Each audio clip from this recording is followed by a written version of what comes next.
Hello there, everyone. My name is Oversoul. This is Oversoul Gaming, and welcome back to Alan Wake 2. This is the post game bonus episode where we're going to cover the final draft content. But, obviously, instead of doing an entire whole new playthrough and recording that just so you can see the new stuff, I have recorded all of the new stuff individually and curated it into one shorter video just for you. Uh, so we're going to go over all of the things that are new and added and changed and different when we play through the final draft mode of this game. But before that, I want to cover two things that we could have seen in the full game or the base game but didn't, for time reasons. The first of those things is I want to show you what happens if you solve all of the nursery rhymes and then go solve the final one. Basically, you get a message from Dr. Eugene Campbell, who works at the Federal Bureau of Control, who chastises you for messing with his experiment, but then says he's glad to see what will happen next because apparently it opens a portal to another dimension or something. But then he himself gets sucked into that other dimension instead of you, and he's essentially hoisted by his own petard. Fan theories is that Saga would have been sucked into another dimension right then and there, but her potential father, Mr. Door, intervened and caused Dr. Campbell to get sucked into another dimension instead. But anyways, here's that cutscene. What the?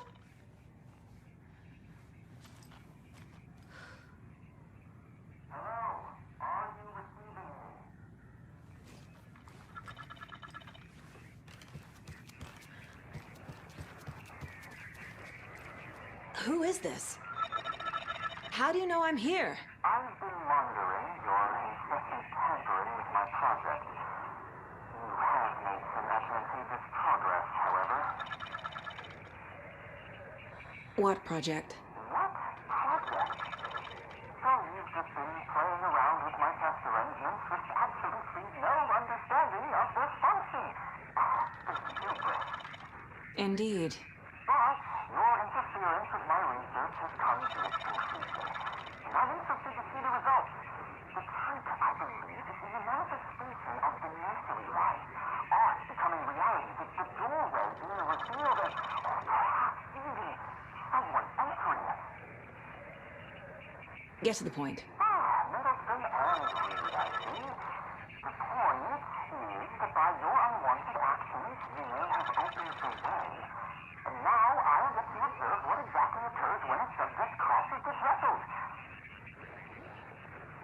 No, wait, that's not right. What is that? Listen. What? Hello? Hey, are you there? Sounds like this person got more than they bargained for. Ugh, this stuff again. There's something else in here, too.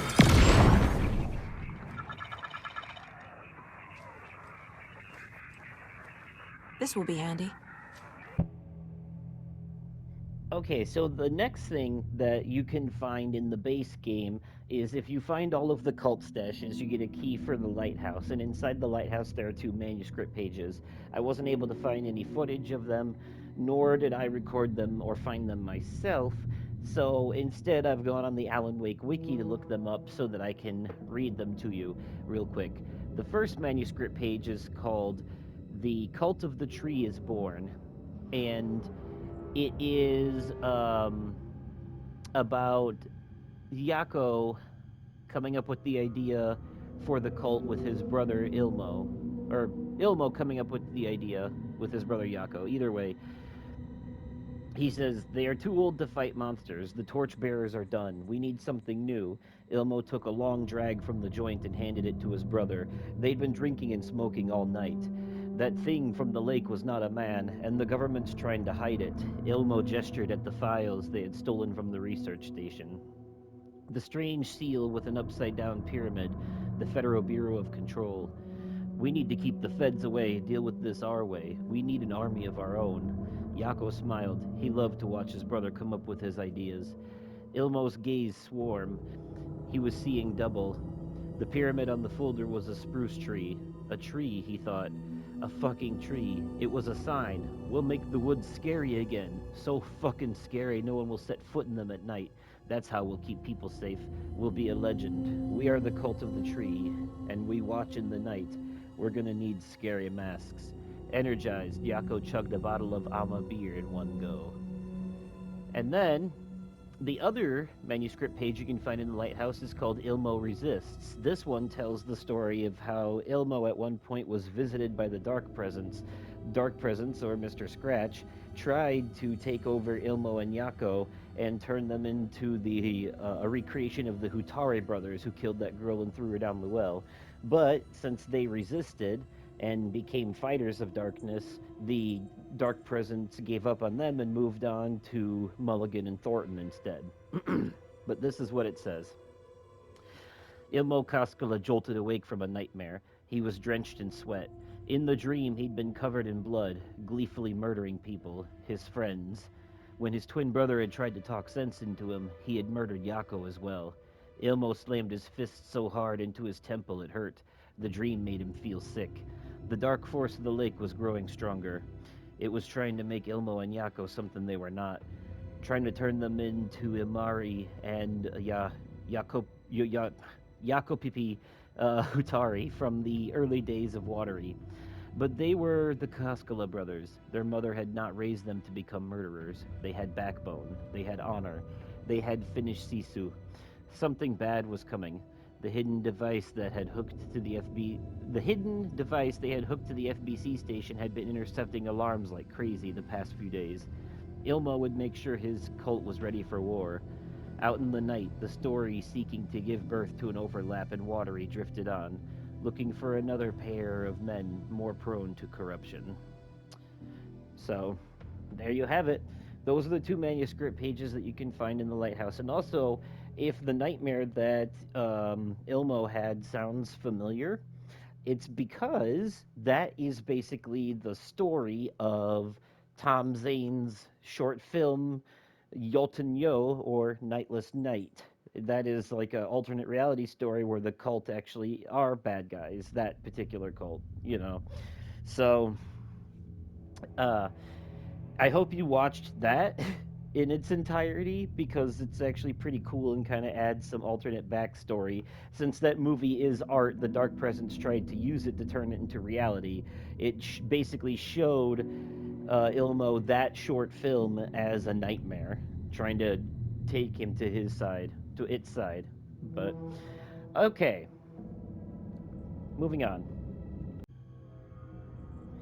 All right, the next thing I have for you here is now we're going to actually get into the Final Draft content. And what better place to start than where Final Draft actually starts with a brand new opening?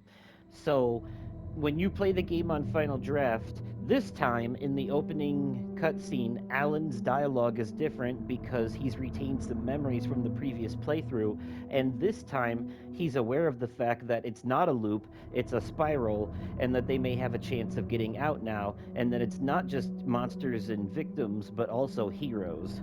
So, compare the dialogue of the opening of Final Draft mode to the dialogue of the opening of the base game, and you will see that it is completely different. So let's watch.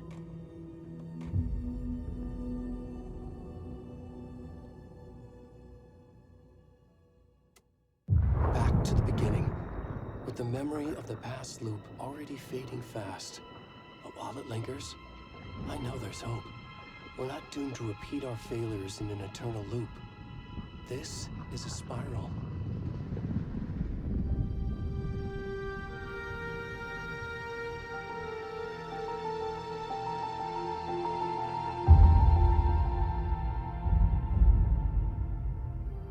A fictional poet once said, "Beyond the shadow you settle for, there is a miracle illuminated. I will not settle for a shadow. I'll find the miracle through the night."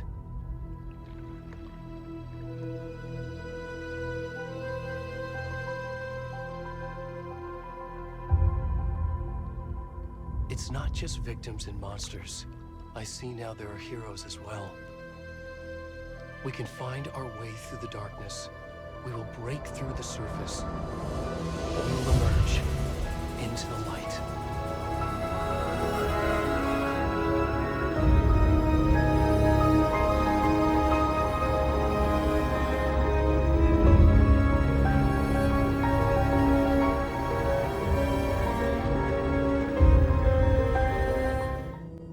Okay, so the next thing that's new in Final Draft mode is manuscript pages. There are several new manuscript pages that we can find and pick up in Final Draft mode of the game. One of them talks about the fact that Saga has already been through this before and she's having some deja vu. Three of the pages are three different parts of a poem. One of them talks about how Ati, a gigantic version of Ati, loomed over Cauldron Lake and took water from it in his bucket in order to make the exit for Saga to leave the dark place at the end of the game.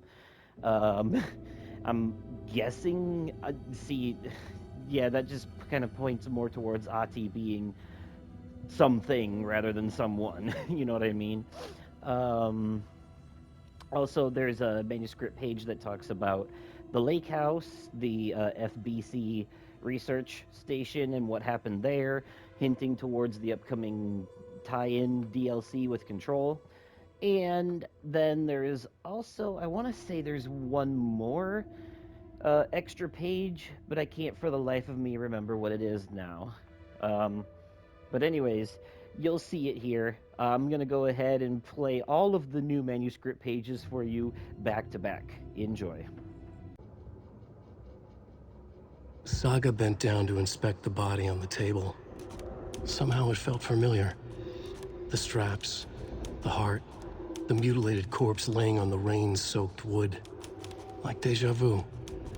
She chased the source of the feeling. Found nothing. None of the victims from her past cases resembled this one. It didn't feel like anything from her past. More like something from a dream. From a life she could barely remember. Maybe one that wasn't even hers. Then the feeling passed. Like a shadow in the trees shifting with the wind. Saga blinked, shook the feeling from her head. She turned her focus back on the work. There was a lot to do. Casing the deputy were watching her. She had a feeling this would be an exciting case. The writer of the first word, not the writer of the last. With the terror of the light and the shadow cast. The third eye now open to project the night. This is the moment to write. This is the ritual to lead you on. Your friends will meet him when you are gone.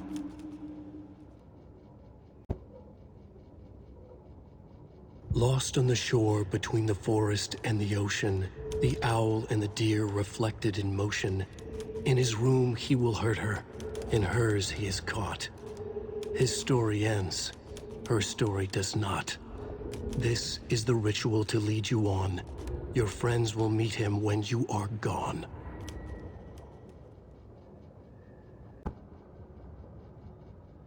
A pale balloon in the sky float and sink deeper. Night springs when bright falls for this sleeper. The surface disturbed, the reflection now a traitor. In the cavity of the skull, turned to a crater. This is the ritual to lead you on. Your friends will meet him when you are gone.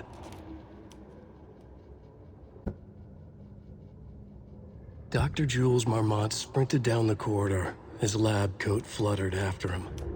Red lights flashed on the walls, sirens screamed. Marmont couldn't stop smiling. It was his experiment that had triggered the alarms. In his world, alarms meant progress. This could be the breakthrough he had been waiting for. He would be the one to get his name in the annals of FBC history. Not his wife Diana, not Darling, that smirking asshole. At the far end of the corridor, the lights suddenly blinked out. The red lights went dark with increasing speed. A wall of darkness rushing toward him. The alarms warbled and died. Marmont stopped in his tracks. He admired the purity of the darkness as it swallowed him. A final spark of pride flashed through his mind. This was his work. His breakthrough.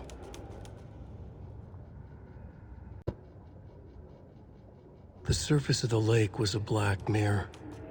The upside-down reflection identical yet darker. A window into a darker world than ours.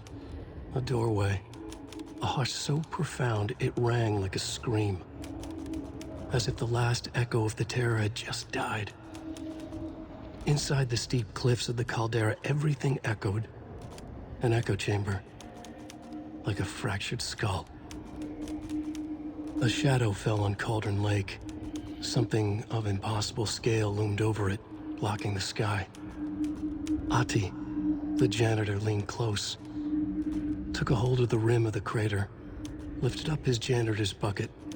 The water sloshed, swirled inside like a vortex. Gently humming a tango, he poured the water on the attic floor.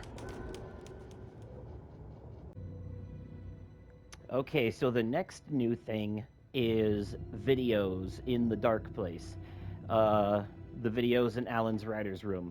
So, one of the new videos you can find is one of Alan's videos. It's called Spiral, and it's just him having a new freak out in reference to the fact that he realizes it's a spiral now.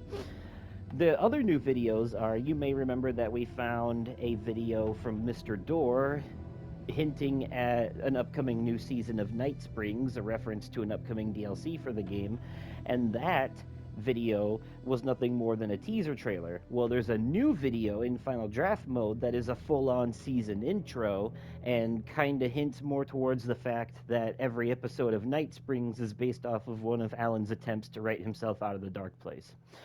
Um, that Alan has kind of been creating altered world events with his writing, so to speak.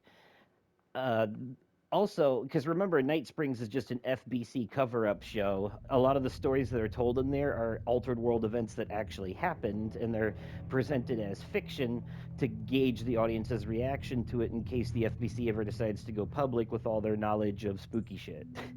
Anyways, so there's that, and then there are not one, not two, but three videos from Dr. Campbell. Two of those, or not Dr. Campbell, Dr. Casper Darling. Uh, you know, the the crazy guy we all loved from Control. So, anyways, you may remember he tried to communicate with us in the dark place in the original, in the base game. In Final Draft mode, he finally gets through. There are two videos from him, Signals and Collaborations. Signals is him finally getting through, and Collaborations is him meeting Tom Zane. But there's a third video that you can't find in the game. Somebody uh, on the PC version of the game dug into the files and found this, but apparently this video is meant to be found in one of the upcoming DLCs. And this video talks about what happened at the lake house in the upcoming, Control, like DLC that ties in with Control. So I've taken the liberty of finding that video on YouTube and including it in this lineup of extra videos for you. So here they are, all back to back, every new video that you can find in the Final Draft mode, plus the bonus hidden video that you can only find in the game files. Enjoy. Time is broken here. Maybe time never worked the way we think it does. It loops around, and yet it goes forward. A spiral. I thought I was finding remnants of the earlier loops, earlier drafts of my writing. Murder sites that I had left clues, mementos for myself to guide me on, but maybe that's only part of it. If time is not a straight line, then there are loops beyond these loops. Vast complex superstructures beyond what's happening to me now, ahead of me. And I'm there as well, a version of me, something I have become, some elevated, enlightened virgin, an archon, a demiurge, a demon of some sort, playing a secret game, building something, his past self a pawn to get him there, a deus ex machina pushing me there. I hate the idea, a crazy, intrusive thought. And yet, no crazier than anything else here.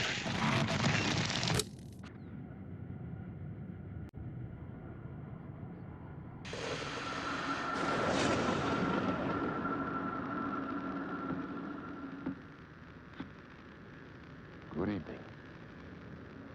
A writer trapped in a dream world attempts to write a story to shape reality around him and escape.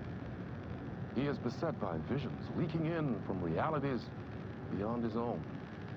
He uses those visions as inspiration for his stories, in hopes of giving them power, to make them come true.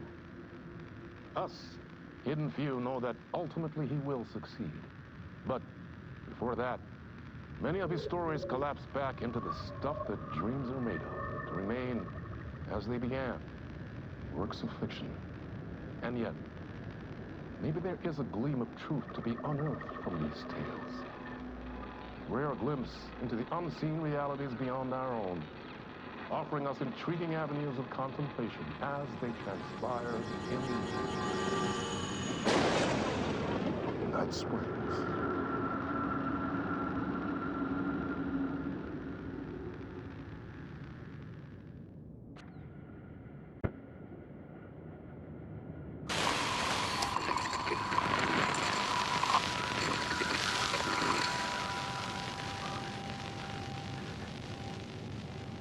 This is Dr. Casper Darling, formerly of the Federal Bureau of Control.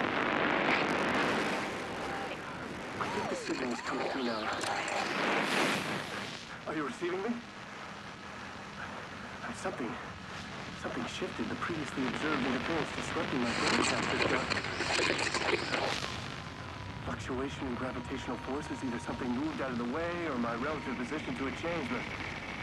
The alignment or the condition of this whole plane spiraled to a more favorable position.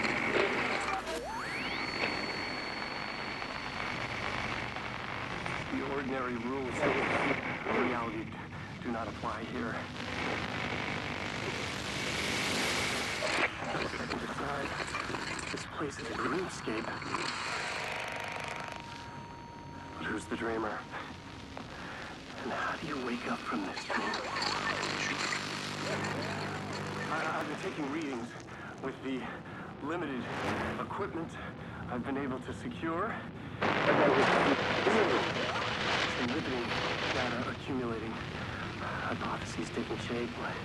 My struggle with this is that the way this place works makes any hypothesis immediately come back to alter and contaminate the data. Anyway, I've been capturing, isolating, and amplify certain frequencies from the background radiation and ambient noise, so let's see what happens.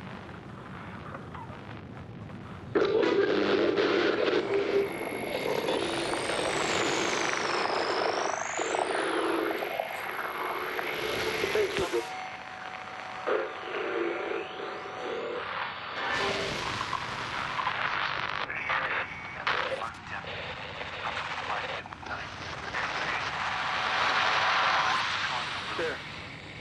The deeper into the dark depths I got, peeling off the layers of the dark ice, like the ocean zones, from twilight to midnight, to abyssal to large, the closer up the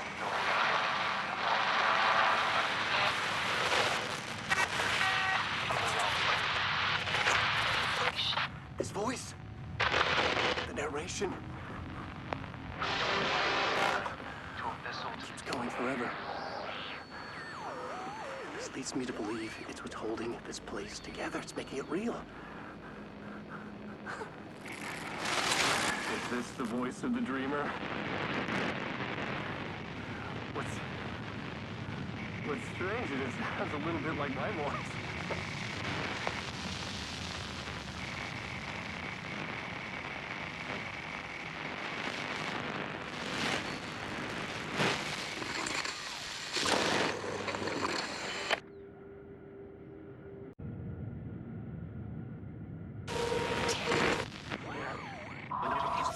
Time as a linear construct does not apply to this place.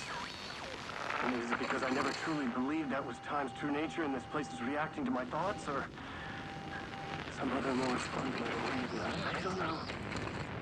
That said, to the best of my calculations, subjectively, this is my day 665. That's a long time. I've explored every conceivable avenue of research, exhausted every scientific method of investigation I know. It's all dead ends. And I feel like I need something else. Something else entirely. Some mad, creative mindset to help me. I'm not a scientist, an artist. Is this a place for an artist?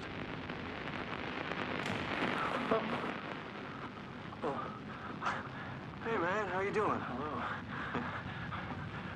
Darling, Dr. Casper Darling, it is so good to meet you. Well, hello, darling. I'm Tom. Tom Zane. Have we met? You look familiar. Well, you sound familiar. Hold on. You work out a lot, don't you? I mean, look at you. You're swole. Well, I am active. Yeah. You wouldn't happen to know a way out of here, would you? A drink? Oh, cheers. Keep busy. You know what? You and I, we should join forces. Come up with a plan for escape. Art and science combine to form an unstoppable force. Yes. Yes. Yes. We have to start to methodically test and eliminate various works of art within the bounds.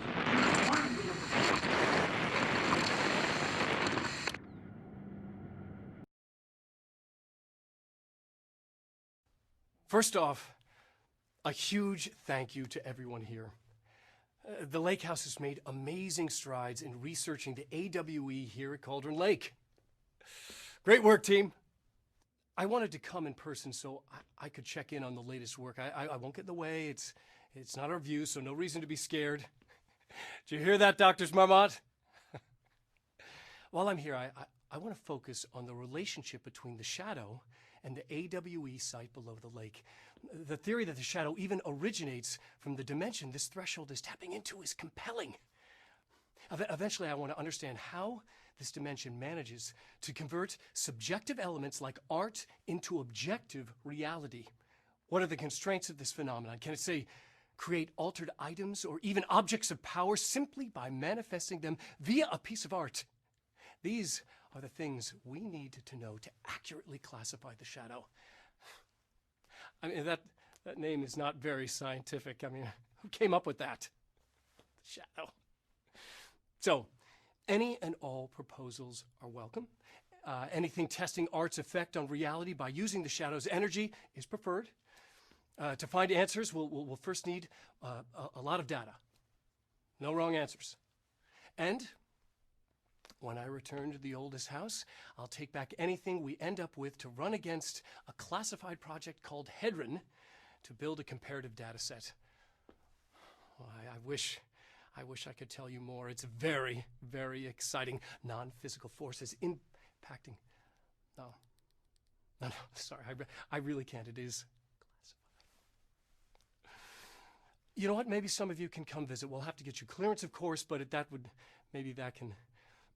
You know what? I don't want to take the entire day talking. So, the shadow represents a whole new area of research, and I couldn't be more excited to start digging in. It is a brave new world, people.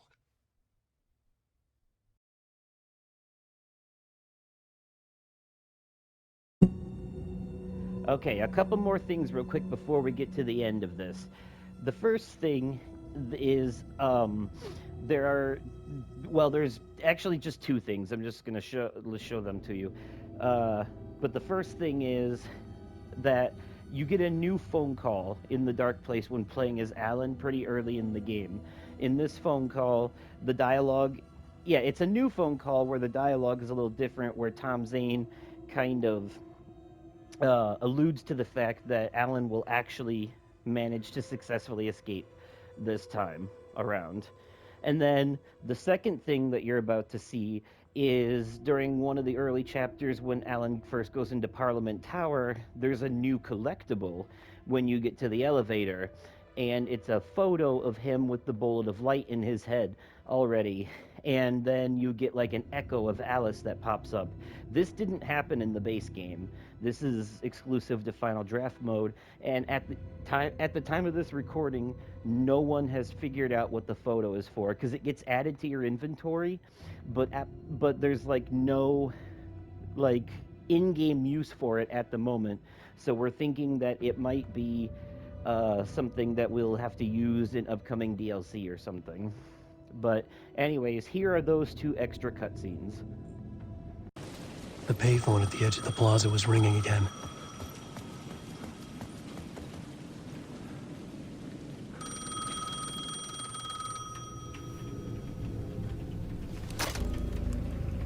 Alan. Thank God it picked up. I thought I lost you again. Who are you? Why are you helping me? Did you go deeper? To the overlap? Are you talking about the murder site? Yeah, I did. That's fantastic, Alan. We're closer to getting out. We're making progress. Well, we would be if you would answer my damn questions. Last time we spoke, you were pretty worried about Alice. Did you ever check Parliament Tower?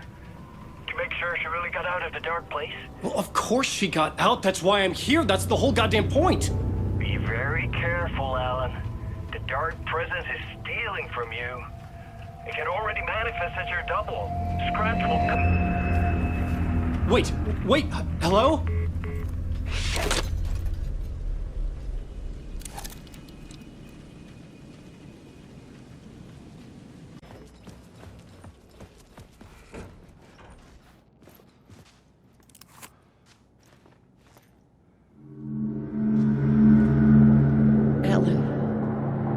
Alice. What was that? Like a ray of warm light, I felt her presence. It gave me strength to go on.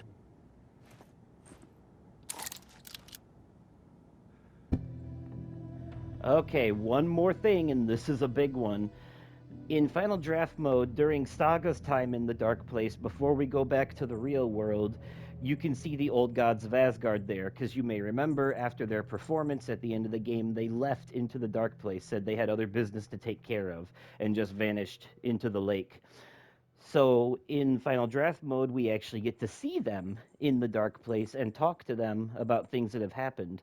They start telling us things like, you know, they have stuff they need to take care of, and this might be the last time we see them for a while. They talk about their relationship with Mr. Door and how they've been helping him with his talk show, and stuff like that. And you may remember that manuscript page we got in the main game that talks about how Odin lost his eye after making a deal with someone, and the guy took the wrong eye. When they were younger, part of the Old Gods band, Odin wasn't missing an eye. He just wore that eye patch as a fashion statement, you know, for the band setup. But as they got older and they started to, you know, not be able to perform as well anymore, I think what happened is they made a deal with Mr. Door, and he imbued them with the powers to be able to perform forever. And that's the same time where he took Odin's eye as payment, and he took, you know, the wrong eye, I think on purpose as a joke. And then that's when the lightning struck him and he disappeared. And so basically, the reason that the old gods are magic is because whenever they perform music, they actually literally channel the spirits of the actual Norse gods into them, and that is why they do how they can do what they do. But anyways, this extra cutscene that you get in the Dark Place will, with the old gods, will give some pretty major context both on their relationship with Mr. Door, what they've been doing in the background, and it seems like it's also hinting towards what their story is going to be in future games and DLC as well.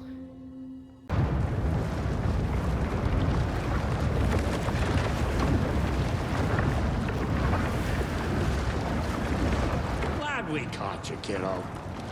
We missed you first time around. Time for a dip in the fountain. First time? We've been performing our door show. We finally buried the hatchet. I haven't buried shit, bro. We're just helping Tom. I'm leaving the dark place. Come with me. Our time back there is done. But you got this, dear Saga. Lottie has set up a puddle for you to swim out of. Once more with feeling. I wish we'd gotten more time together. This isn't goodbye, kiddo. Tom told us not to say anything about what's coming. But we'll see each other again. I got here through the fountain. Let's see if I can swim back out. All right, here we are, the moment that you've been waiting for, the extended ending. So you may remember that the base game ended in a way that pissed off a lot of people, where Alan gets shot, Saga calls her daughter to see if she's still alive, And the screen cuts to black and credits roll. Huge cliffhanger, no idea what happened, right? Well, in final draft mode of the game, after the screen cuts to black, there are no credits. In fact, it keeps going. It comes back, and we get confirmation both that Logan is still alive and Alan is still alive, and now he has new powers that make him more of a force to be reckoned with. And so, rather than tell you everything that happens, I'm just going to show you. So here it is, the extended true ending of Alan Wake 2 that you can only see by playing Final Draft mode or, going on YouTube.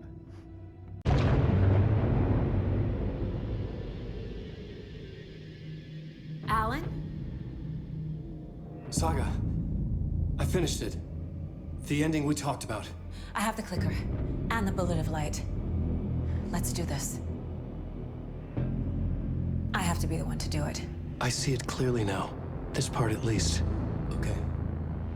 We have met here before. Time loops in the dark place. Every choice you make affects everything that comes before and after you make it. He's here. Like it does when you change a detail in a story you're writing. Casey? Scratch! Now!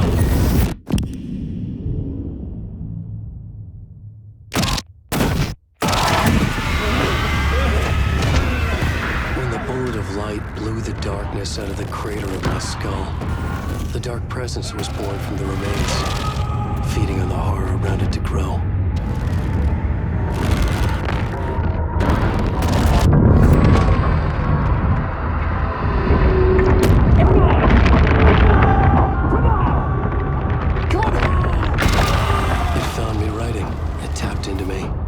Influenced me. I was lost in my work. The link was severed when I finished Return, but the dark presence was hungry for more. And I was missing the small part of myself that it had been born from. Alice, love is strange. Even apart, we're still together in our memories.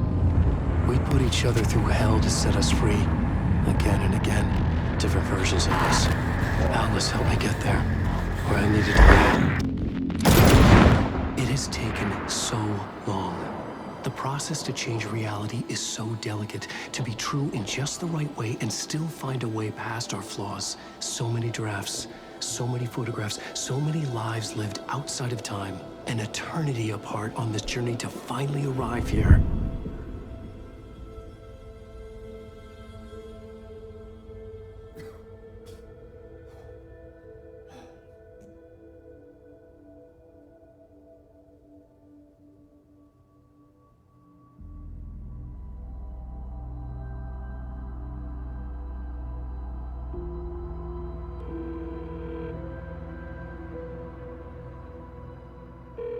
Is it over? Anderson?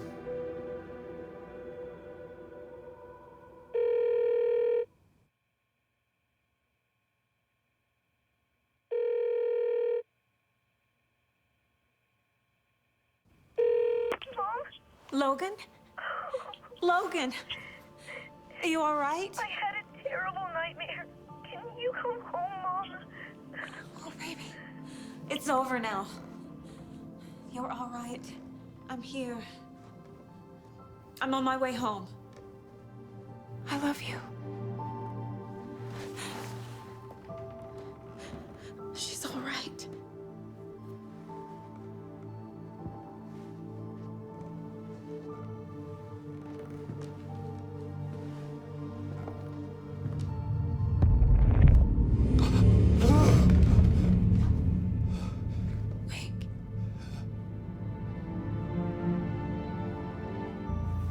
The ending worked. Scratch is gone.